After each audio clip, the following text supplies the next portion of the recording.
Hello everyone, welcome to my channel Continuum Math with Sheetal Singh. Today we will start the new topic functions. functions को बहुत ही interesting way में पढ़ने वाले हैं. आप video को एंड तक जरूर देखना. आपके फंक्शंस को लेके जितने भी डाउट हैं about one function, onto function, what is a bijective function and what is the domain and range of a function, what about the codomain of a function, जितने भी आपके डाउट्स हैं सब अच्छे से क्लियर हो जाएंगे. So let's start the topic functions. What is a function? आप सोचो, आपने फंक्शन के बारे में अभी तक क्या सुना है और कितना पढ़ा है. क्या आपने अभी अब से पहले कभी फंक्शन पढ़ा है? अगर पढ़ा है तो सोचो उसमें आपने क्या पढ़ा था. देखो, फंक्शन क्या होता है. अगर हम रियल लाइफ में कोई एग्जांपल लें तो जो मशीन होती है आपकी, कोई भी इलेक्ट्रिकल मशीन होती है, वो भी एक फंक्शन ही होती है. जैसे मैथमेटिक्स में फंक्शंस वर्क करते हैं उसी तरीके से इलेक्ट्रिकल मशीन वर्क करती है. फॉर एग्जाम्पल, अगर हम एग्जाम्पल लेते हैं जो आपका मिक्सर होता है या जूसर जो भी होता है आपका, अगर मैं उसका एग्जाम्पल लेती हूँ तो देखो, हम इसमें जो भी इनपुट डालते हैं उसी के कॉरस्पॉन्डिंग हमें आउटपुट मिलती है. मीन्स अगर मैं इसमें मिल्क प्लस बनाना प्लस शुगर डालती हूँ, ठीक है, मतलब अगर हम इस मशीन के अंदर दूध, केले और चीनी डालेंगे तो आपको भी पता है जब भी आप मिक्सी के जार में ये सब चीजें डाल के उसको घुमाओगे, मीन्स आप अगर कोई भी ऑन ऑन करने वाला जो भी आपका स्विच होगा अगर उसको प्रेस करते हो तो अंदर क्या बनेगा और फिर आउटपुट आपकी क्या बाहर आएगी. आपको पता है क्या बाहर आने वाला है. मीन्स क्या बन के आएगा? Banana shake. हाँ जी, चाय तो बनाएगा नहीं है. बनाना को रिप्लेस कर देते हो कॉफी के साथ, ठीक है. अगर आप बनाना को कॉफी के साथ रिप्लेस कर देते हो तो आपका आउटपुट क्या होगा वो भी आपको पता है. आपकी कोल्ड कॉफी बन जाएगी. हाँ जी, बनेगी या नहीं बनेगी. तो इस एग्जाम्पल को समझाने का मेरा पर्पस ये है कि जब भी हम कोई मशीन में इनपुट डालते हैं तो वो मशीन उसी के कॉरस्पॉन्डिंग हमें यूनिक आउटपुट देती है. मीन्स आपने जो भी एक कुछ भी इनपुट ली, फिक्स इनपुट ली, उसके कॉरस्पॉन्डिंग आपको एक यूनिक आउटपुट मिली. ऐसा तो नहीं है कि इस मशीन ने क्या किया कि आपने अगर इसमें मिल्क, बनाना और शुगर डाला तो ये कोल्ड कॉफी भी दे रहा है और ये बनाना शेक भी बना रहा है. ऐसी तो किसी की मशीन भी नहीं होती. इफ इन केस ऐसी मशीन होगी तो उस मशीन को कोई यूज ही नहीं करे. अगर एक फंक्शन है, मान लो वो भी एक मशीन है, मान लो मैंने एक फंक्शन ले लिया एक्स स्क्वायर, ठीक है, ये आपका एक्स है जिसमें आप इनपुट डालेंगे और ये आपका फंक्शन मीन्स आपकी मशीन है, मैथमेटिकल मशीन, जो क्या करेगी, जो भी आप इनपुट इसमें डालेंगे उस नंबर का स्क्वायर करके आपको आउटपुट देगी. देखो, मान लो मैंने इसमें नंबर डाला 2 तो उसके कॉरस्पॉन्डिंग आपको एक यूनिक आउटपुट मिलेगी और वो क्या होगी, 2 स्क्वायर मीन्स 4, ठीक है. अब अगर इसके बाद मैं इसमें नंबर डालती हूँ -1 तो ये मशीन आपको क्या देगी, आउटपुट 1 देगी, बिकॉज -1 का स्क्वायर क्या होता है, 1 होता है, ठीक है. ऐसा तो नहीं है कि आपने 2 डाला और ये मशीन आपको 4 भी दे रही है और 8 भी दे रही है. ऐसा तो नहीं होगा ना, सिर्फ आपको 4 ही देगी, ठीक है. फंक्शन का सिर्फ यही एक काम होता है कि जब भी हम उसको कोई इनपुट दे तो वो उसके कॉरस्पॉन्डिंग यूनिक आउटपुट हमें दे. ऐसा ना हो कि एक से ज्यादा वो आउटपुट हमें दे रहा है. अगर वो एक से ज्यादा आउटपुट आपको दे रहा है मीन्स एक नंबर एक से ज्यादा नंबर पे अगर मैप कर रहा है तो वो आपका फंक्शन नहीं हो सकता. जैसे कि आप अपने दिमाग में याद रखो मिक्सर का एग्जाम्पल. अगर फिक्स्ड इनपुट डाली है तो उसके कॉरस्पॉन्डिंग वो आपको एक फिक्स्ड यूनिक आउटपुट ही देगा, एक से ज्यादा नहीं देगा. तो उसी तरीके से मैथमेटिकल साइंस में या मैथ्स में जो भी आपके फंक्शंस होते हैं, जो भी आपकी मैथमेटिकल मशीन है, वो भी इसी तरीके से काम करनी चाहिए कि अगर आप एक फिक्स्ड इनपुट देते हैं तो आपको उसके कॉरस्पॉन्डिंग यूनिक आउटपुट मिलनी चाहिए, ठीक है. और दूसरी बात, सेकंड कंडीशन क्या होती है फंक्शन के लिए, ये सेकंड कंडीशन ये है कि ऐसा ना हो कि मान लो मैं इसमें आउटपुट डाल रही हूँ 3 और उसके कॉरस्पॉन्डिंग ये कोई आउटपुट ही ना दे, मीन्स ये 3 को खा जाए. अगर कोई मशीन किसी इनपुट को खा जाएगी तो हम उसको यूज क्यों करेंगे, है ना. फंक्शन के लिए हमने दो कंडीशंस पढ़ी हैं। फर्स्ट कंडीशन क्या है कि जब भी हम फिक्स्ड इनपुट डालेंगे वो हमें यूनिक आउटपुट दे, और दूसरी कंडीशन ये होती है कि अगर हम ऐसी कोई भी इनपुट ना बचे जिसके कॉरस्पॉन्डिंग हमें कोई आउटपुट ना मिले। ठीक है, तो डिफाइन कैसे करते हैं, देखो फंक्शन को आप एफ से डिनोट करेंगे। ठीक है, फंक्शन होता है एक सेट से दूसरे सेट पे मैपिंग। ठीक है, फंक्शन क्या होता है, एक सेट से दूसरे सेट पे एक मैपिंग होती है, एक रूल होता है, एक कोरस्पॉन्डेंस होती है। कैसे, देखो अगर मान लो मेरे पास एक सेट है ए और दूसरा सेट है बी। ठीक है, सेट ए में एलिमेंट्स है 1 2 3 एंड 4, और सेट बी में एलिमेंट हैं आपके 1 4 9 एंड 16। ठीक है, हमारे पास ये सेट है ए और दूसरा सेट है बी। अब हमें ए सेट से बी सेट पे फंक्शन डिफाइन करना है, मतलब हमें एक मैपिंग डिफाइन करनी है। वो कैसे होती है, देखो अगर मान लो मैं 1 को 1 पे मैप करूं, 2 को 4 पे मैप करूं और 3 को 9 पे मैप करूं, 4 को 16 पे मैप कर देती हूँ, तो ये आपकी एक मैपिंग हो गई, डिफाइन हो गई। और डेफिनेशन है उसको समझने की कोशिश करो। देखो डेफिनेशन क्या होती है फंक्शन की, कि फंक्शन कोई एक रूल होता है, जैसे रिलेशन एक रूल होता था उसी तरीके से फंक्शन भी एक रूल होता है, या कोई मैपिंग होती है जो क्या करती है, एसोसिएट करती है सेट ए के ईच एंड एवरी एलिमेंट को, मतलब हर एक एलिमेंट को, जितने भी एलिमेंट है 1 है 2 है या इनफाइनाइट एलिमेंट्स है, सारे एलिमेंट्स को मैप करती है और एसोसिएट करती है to a unique element of set B. Means यहाँ पे जितने भी एलिमेंट है वो किसी एक यूनिक एलिमेंट पे मैप होंगे, वही हमारा फंक्शन होता है। सही, वही दो कंडीशंस हो गई, हर एलिमेंट को मैप करेगा और यूनिक एलिमेंट पे मैप करेगा। ठीक है, पास एक सेट है ए और दूसरा सेट है बी। ठीक है, सेट ए में आपके 3 एलिमेंट्स हैं और सेट बी में भी आपके 3 एलिमेंट्स हैं। मान लो 1 को हमने 4 पे मैप किया और 2 को हमने 5 पे मैप कर दिया। ठीक है, और 1 को हमने 6 पे मैप कर दिया। इट मीन्स हम क्या कर रहे हैं, हम 1 को 2 एलिमेंट्स पे मैप कर रहे हैं, मतलब 1 के कॉरस्पॉन्डिंग हमें 2 आउटपुट्स मिल रही हैं, और 2 जो है उसके कॉरस्पॉन्डिंग हमें एक यूनिक आउटपुट मिल रही है 5, और 3 के कॉरस्पॉन्डिंग हमें कुछ भी आउटपुट नहीं मिल रही। तो क्या ये फंक्शन होगा, आप मुझे बताओ, क्या ये फंक्शन होगा और नहीं होगा, बताइए। देखो फंक्शन कैसे हो सकता है, ये तो दोनों कंडीशन, जो फंक्शन की दो कंडीशंस होती हैं, first and second. First condition क्या है कि आपके पास इनपुट है, मतलब सेट ए में जितने भी आपके एलिमेंट्स हैं सारे एलिमेंट्स की मैपिंग होनी चाहिए। उस कंडीशन को भी सेटिस्फाई नहीं कर रहा है, क्यों, क्योंकि देखो 3 बच गया, 3 को कहीं पे मैप ही नहीं किया, 3 को तो भूल ही गए। ठीक है, तो फर्स्ट कंडीशन फेल हो गई। सेकेंड कंडीशन हमारी क्या कहती थी कि यूनिक मैपिंग आनी चाहिए, मतलब एक सिंगल एलिमेंट पे ही मैप करना चाहिए। लेकिन 1 जो है भैया वो 4 पे भी जा रहा है और 1 जो है वो 6 पे भी जा रहा है, तो ये फंक्शन तो किसी भी तरीके से नहीं हो सकता। करते हैं what is domain of a function. Domain क्या होती है और रेंज क्या होती है फंक्शन की, और कोडोमेन क्या होती है। ठीक है, जब भी हम फंक्शन की बात करते हैं तो ये तीनों चीजों की बात की जाती है, कि फंक्शन की कोई डोमेन होती है और उसकी कोडोमेन होती है और रेंज होती है। ठीक है, डोमेन क्या होती है, डोमेन मतलब जहां से वो इनपुट लेगा। ठीक है, मतलब सेट ए के जितने भी एलिमेंट्स है वो उसकी डोमेन है, मतलब एलिमेंट्स को मैप कर सकता है, वो उसकी डोमेन होती है। मतलब जो आपका लेफ्ट हैंड साइड पे जो भी आपका सेट दिया होता है उसको हम बोलते हैं डोमेन ऑफ अ फंक्शन। ठीक है, उसके बाद आती है कोडोमेन। सेम सेम है तो उनको एक साथ याद करो। डोमेन आपका लेफ्ट हैंड साइड पे जो भी आपको क्वेश्चन में हमेशा गिवन होगा, क्वेश्चन में आपको हमेशा मैपिंग डिफाइन की गई होगी जिस सेट से जिस किसी भी सेट पे दी होगी, और आपको प्लस आपको फंक्शन भी दिया होगा, एक्स वाई जेड जो भी आपका फंक्शन होगा वो। ठीक है, अब डोमेन समझ आया। उसके बाद कोडोमेन क्या होती है, कि जिस सेट के एलिमेंट्स पे हम मैप करते हैं, मतलब जिस सेट पे हम इनपुट्स को जहां मैप करते हैं, वो जो सेट है आपका वो क्या होता है, कोडोमेन। ठीक है, अब देखो मान लो मैंने 1 को मैप किया 5 पे, 2 को मैप किया 6 पे और 3 को 7 पे कर दिया, 4 को 8।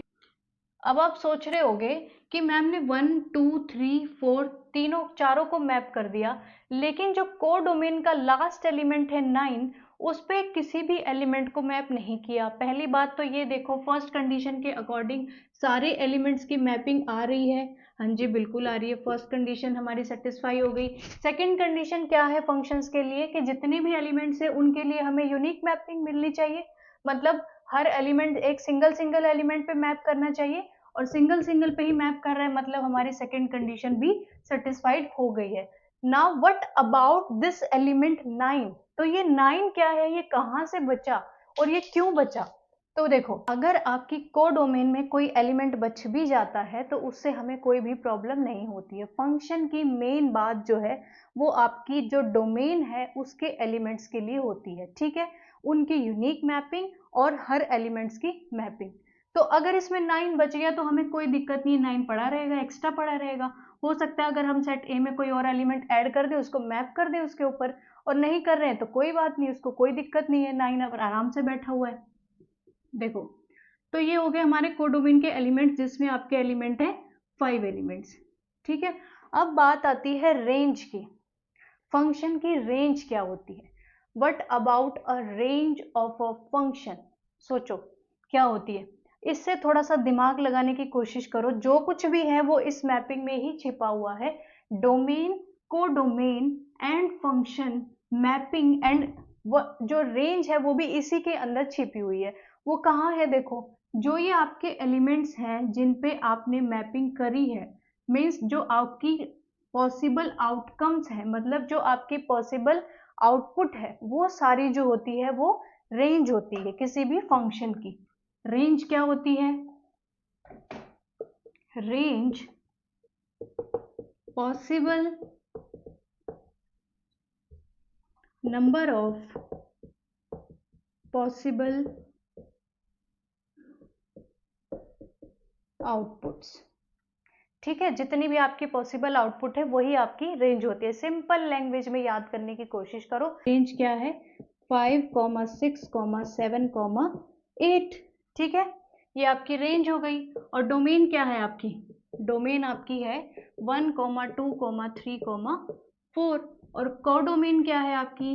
कोडोमेन हमारी है 5, 6, 7, 8 and 9।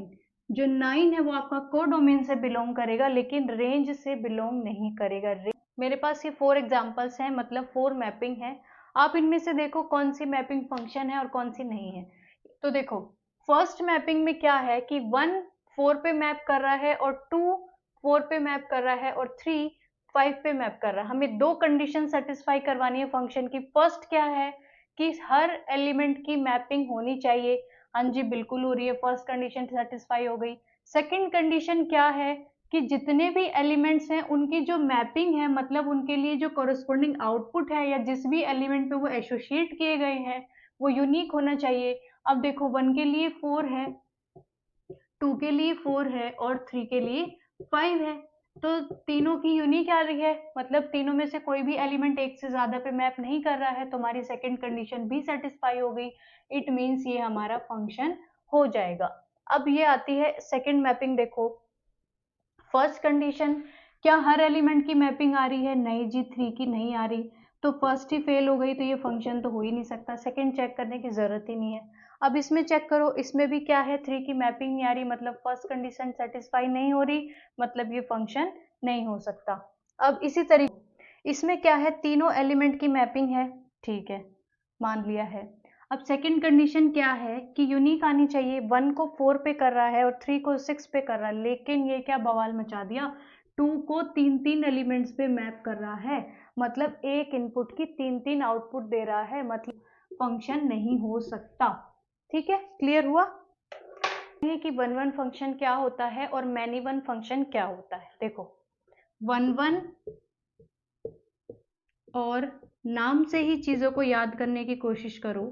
Many one, it means 1 1, मतलब एक एलिमेंट एक पे जाए, ठीक है। मैनी वन मतलब एक से ज्यादा एलिमेंट्स एक एलिमेंट पे जाएं।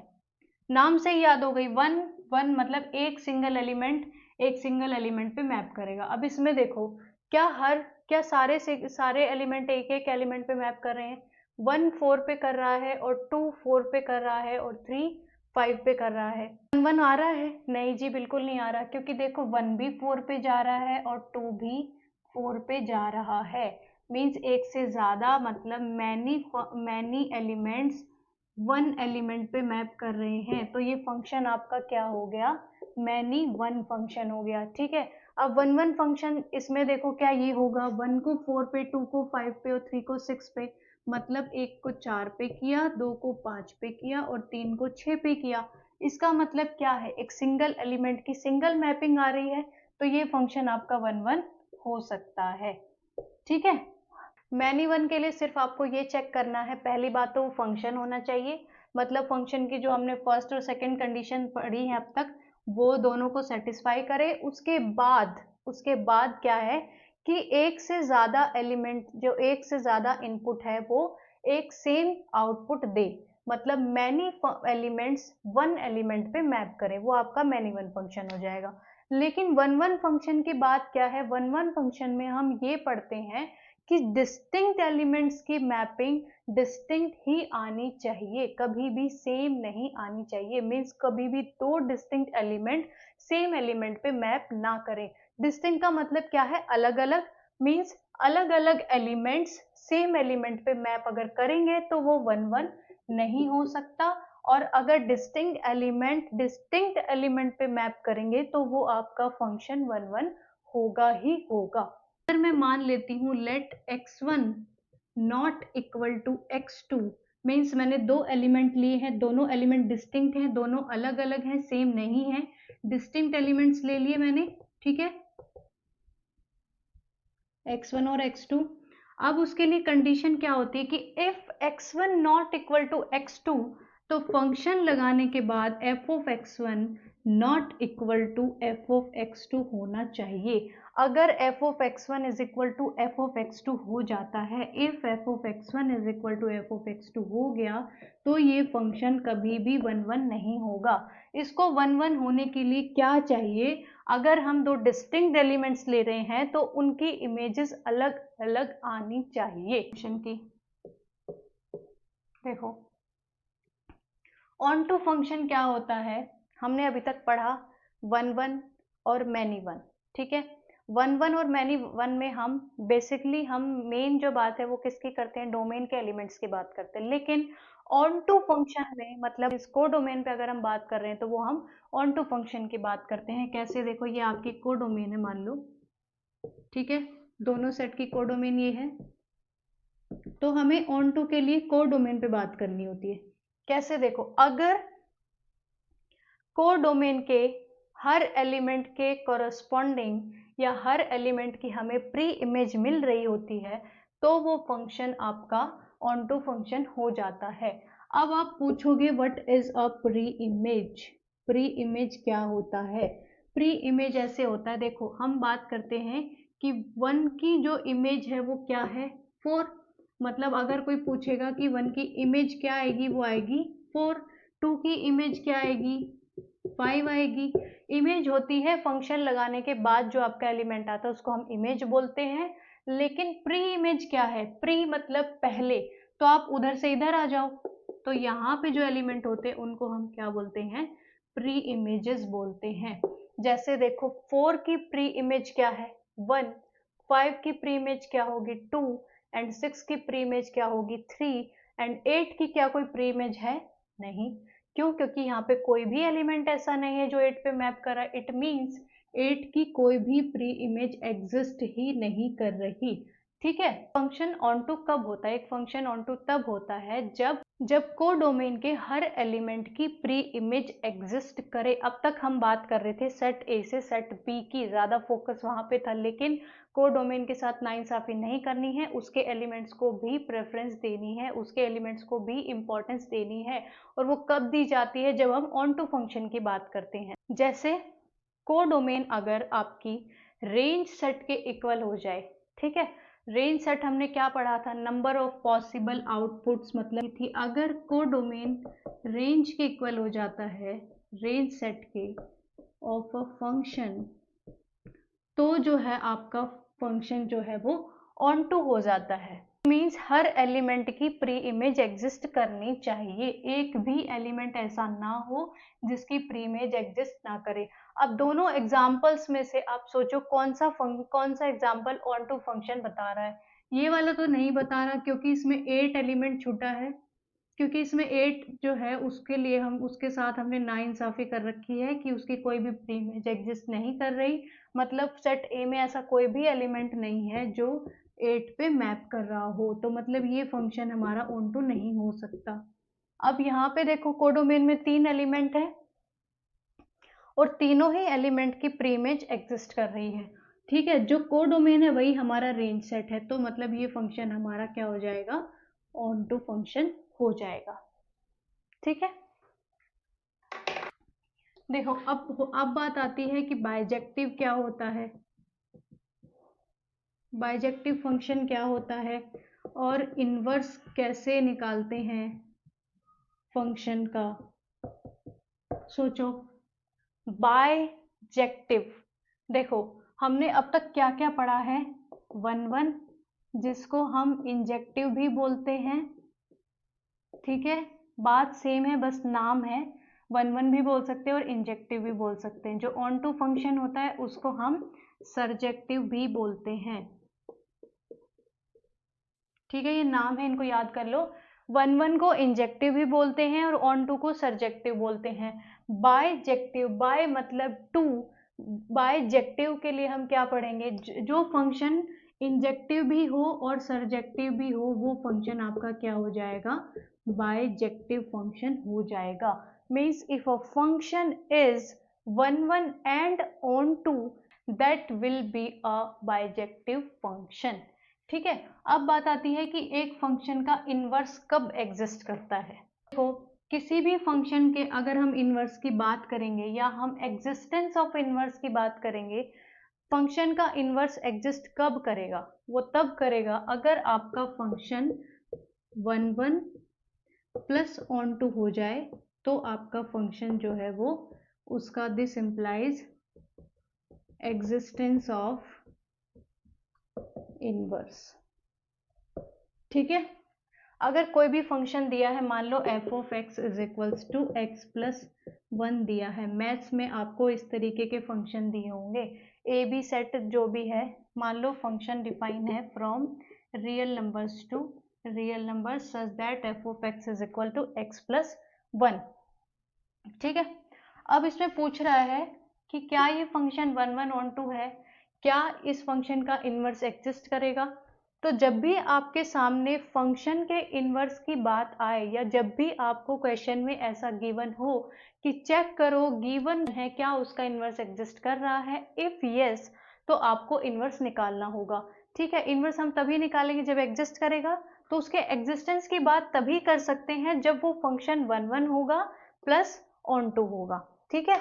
इनवर्स का मतलब होता है कि हम उसका उल्टा कर दें, और अगर हम किसी फंक्शन का उल्टा कर रहे हैं तो उस फंक्शन को 1 ऑन टू होना पड़ेगा। अगर हम इनवर्स कर रहे हैं तो इट मीन्स हम फंक्शन को कहाँ से कहाँ डिफाइन कर रहे हैं, बी से ए पे मैप कर रहे हैं। फंक्शन कहाँ से कहाँ था, ए से बी पे था, और अगर एफ इनवर्स की बात कर रहे हैं तो इट मीन्स हम बी से उसका उल्टा कर रहे हैं, बी से ए की बात कर रहे हैं, कर रहे हैं कि नहीं कर रहे हैं। तो उसका उल्टा हम तभी कर सकते हैं जब वो फंक्शन 1 हो, it means her single element को सिंगल एलिमेंट पे मैप कर रहा है और जितने भी कोडोमेन के एलिमेंट्स है सबकी प्री इमेज एग्जिस्ट कर रही है। लो आपका फंक्शन है ए से बी पे 1 2 एंड 3 4, ठीक है, ये 1 ऑन टू फंक्शन है। अब अगर मुझे इसका उल्टा करना है तो मतलब डोमेन को कोडोमेन बना देती हूँ और कोडोमेन को डोमेन बना देती हूँ, मतलब 1 की इमेज 3 थी तो फिर 3 की इमेज 1 हो जाएगी और 4 की इमेज 2 हो जाएगी। तो इस फंक्शन को उल्टा करने में मुझे कोई भी प्रॉब्लम नहीं आई, क्यों नहीं आई, क्योंकि ये फंक्शन 1 भी था और ऑन टू भी था, सीधा मैंने डोमेन को कोडोमेन बना दिया और इसका इनवर्स मैंने निकाल दिया। मान लो आपका फंक्शन ऑन टू ना हो, ठीक है, ऐसे है अगर ए और बी। अब मैं इनवर्स की अगर बात करूं तो मुझे क्या करना है, डोमेन को कोडोमेन बनाना है, ठीक है, डोमेन को कोडोमेन बना दिया और कोडोमेन को डोमेन बना दिया, लेकिन मैपिंग इस तरीके से थी। अगर ये फंक्शन ऑन टू नहीं हुआ तो क्या कभी इनवर्स फंक्शन एग्जिस्ट कर सकता है? नहीं कर सकता। क्यों? क्योंकि देखो हमारी फंक्शन की डेफिनेशन की फर्स्ट कंडीशन को फेल कर रहा है कि हमारे पास क्या होना चाहिए कि हर एलिमेंट की इमेज आनी चाहिए, लेकिन 5 की इमेज नहीं आएगी अगर वो फंक्शन ऑन टू नहीं होगा। तो हमें जस्ट उसका रिवर्स करना होता है, इसीलिए हमें फंक्शन को पहले 1 प्लस ऑन टू बनाना पड़ेगा, तभी वो फंक्शन आपका इन्वर्टिबल हो सकता है, अदरवाइज नहीं। हैं f of x is equals to x square and f from R to R. ठीक है, अब हम चेक करें कि ये फंक्शन 1 ऑन टू होगा कि नहीं। आर टू आर डिफाइन है फंक्शन, और एफ क्या है? X square. ये आपके x हैं और ये आपके y है, means y is equal to f of x. अब r क्या होता है? माइनस इन्फिनिटी से इन्फिनिटी, सॉरी माइनस इन्फिनिटी से इन्फिनिटी होता है। ठीक है, अब देखो क्या ये 1 ऑन टू होगा? हमारा चैप्टर है फंक्शंस का, उसमें आपको एक तो मैपिंग की अच्छे से नॉलेज होनी चाहिए, दूसरा आपको फंक्शन का ग्राफ बनाना आना चाहिए। अगर आपको ग्राफ पता होगा तो आपके लिए क्वेश्चन करना बहुत ही आसान हो जाएगा। देखो जैसे एक्स स्क्वायर का ग्राफ होता है इस तरीके से, f of x is equal to x square, ये होता है आपका f of x is equal to x square का ग्राफ। अब देखो हम ग्राफ की हेल्प से भी चेक कर सकते हैं कि क्या फंक्शन 1 ऑन टू है। देखो यहाँ पे जितने भी नेगेटिव रियल नंबर्स हैं, मतलब आपके जितने भी नेगेटिव इनपुट्स हैं, उनके कॉरस्पॉन्डिंग जो आपकी आउटपुट है वो क्या आ रही है? देखो उनके कॉरस्पॉन्डिंग आपकी आउटपुट है जो वो पॉजिटिव आ रही है। मीन्स अगर मैं -1 ले रही हूँ तो वो 1 पे मैप कर रहा है, -2 ले रही हूँ तो वो 4 पे मैप कर रहा है। इसी तरीके से अगर मैं यहाँ पे 1 लेती हूँ तो वो भी 1 पे मैप करेगा, 2 लेती हूँ तो वो भी 4 पे मैप करेगा, 3 लेती हूँ तो वो भी 9 पे मैप करेगा, और अगर -3 लेती हूँ तो वो भी क्या करेगा? 9 पे मैप करेगा। इट मीन्स तो डिस्टिंक्ट एलिमेंट्स की इमेज सेम आ रही है, मतलब -1 भी 1 पे जा रहा है और 1 भी 1 पे जा रहा है। ठीक है, दोनों नंबर्स का स्क्वायर सेम होता है, मीन्स ये फंक्शन 1 नहीं है, मैनी 1 हो जाएगा। अब बात आती क्या ये ऑन टू होगा? बिल्कुल नहीं होगा। क्यों? क्योंकि किसी भी फंक्शन की अगर हम किसी भी नंबर की अगर हम इवन पावर करते हैं तो वो उसको हमेशा पॉजिटिव नंबर्स पे मैप करेगा, कभी भी नेगेटिव नहीं हो सकता। किसी भी नंबर का स्क्वायर नेगेटिव नहीं हो सकता। ठीक है, अगर नेगेटिव नहीं होगा इट मीन्स जो जीरो से नीचे जितने भी एलिमेंट है उनकी प्री इमेज एग्जिस्ट ही नहीं करेगी। अब अगर उनकी प्री इमेज एग्जिस्ट नहीं करेगी तो वो ऑन टू नहीं होगा। इट मीन्स जो आपका फंक्शन एक्स स्क्वायर है या किसी भी नंबर की इवन पावर, मतलब एक्स स्क्वायर, x4, x6 या for example x raise to power 2n, वो कभी भी 1 ऑन टू नहीं होता। ग्राफ से भी समझ आ जाएगा। देखो जैसे ये जो नेगेटिव रियल नंबर्स हैं उनके लिए कोई भी मैपिंग नहीं, यहाँ पे ग्राफ है ही नहीं, तो ऑन टू नहीं होगा। और अगर 1 चेक करेंगे इट मीन्स हर एलिमेंट की इमेज जो है वो डिफरेंट आनी चाहिए, लेकिन यहाँ पे तो नेगेटिव रियल नंबर्स की भी वही आ रही है और पॉजिटिव की। अगर नंबर सेम है और एक पॉजिटिव एक नेगेटिव है तो दोनों को सेम पे मैप कर रहा है, तो 1 नहीं है। इट मीन्स इस फंक्शन का कभी भी इनवर्स एग्जिस्ट नहीं करेगा। ठीक है, इसकी डोमेन क्या है? डोमेन है इसका सेट ऑफ रियल नंबर्स, और इसकी कोडोमेन क्या दी है? वो भी हमें क्या दिया है? Set of real numbers. अब बात करें अगर रेंज सेट की, तो रेंज सेट क्या होगा? रेंज सेट हमारा 0 भी होगा। क्यों? क्योंकि 0 का जो स्क्वायर है वो 0 आएगा, और बाकी जितने भी नेगेटिव और पॉजिटिव सेम रियल नंबर्स हैं उनको वो पॉजिटिव रियल नंबर्स पे मैप करेगा। मीन्स r प्लस यूनियन 0 जो है वो आपका रेंज सेट होगा। यूनियन किस लिए लगा है? क्योंकि r प्लस में 0 नहीं आता है। r प्लस का मतलब है पॉजिटिव रियल नंबर्स, मीन्स वो सारे नंबर्स जो ग्रेटर देन 0 होते हैं उनको हम बोलते हैं पॉजिटिव रियल नंबर्स। इसलिए 0 इसलिए ऐड करा क्योंकि 0 भी 0 पे जा रहा है, उसकी भी मैपिंग आ रही है, तो वो रेंज सेट में बिलोंग करेगा, इसलिए आपका जो रेंज सेट है वो आपका ये हो गया। It means codomain is not equal to range set, तो ऑन टू नहीं होगा। ठीक है, क्लियर हो गया। Domain, codomain, range one one भी नहीं है, ऑन टू भी नहीं है, और अगर वन वन इंजेक्टिव बाय सरजेक्टिव दोनों ही नहीं है तो वो बाइजेक्टिव भी नहीं हो सकता, और अगर बाइजेक्टिव नहीं हो सकता तो उसका इनवर्स एग्जिस्ट नहीं करेगा। ठीक है,